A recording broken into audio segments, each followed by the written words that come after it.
இந்த சண்டையில் ஹல்க்குக்கு டார்க்கு செம்மையாக சண்டை போயிட்டுருக்கோம். இந்த சண்டை பார்த்தீங்கன்னா என்ன சும்மா வேறு லெவல் விஷயம் ஆயிடுச்சு. ஆனால் தார் ரொம்ப கோவமாயிட்டாரு. முகல தான் ரெட்டார் வச்சுட்டாரு ஹல்க்கு. இப்போ மியான்மரை போட்டு என்ன பண்ண போகிறாங்கன்னு நீங்களே பாருங்களேன். வரும் எல்லாமே உடச்சிட்டு மியான்மர் வரும். அப்புறம் தாண்டி இருக்கு உனக்கு அப்படின்னு சொல்லிட்டு ஒரே அடி கொடுத்தாரு பாருங்க கழுத்துலையே. அடியிலேயே கழுத்துலையே தெரியல. கமெண்ட் பண்ணுங்க. மாயத்துக்கிட்டு வீசிட்டாரு. அது வேற யாரோ காரில் போயிட்டு இருந்துச்சு. மேன்மேல பிடிச்சிட்டாரு.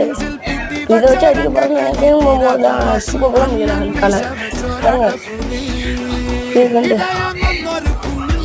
தாராள மட்டும்தாங்க தூக்க முடியாது. ஹான்ஸ்டே இருக்கிறவங்க தான் தூக்க முடியும்.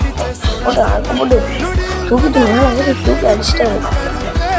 போச்சு.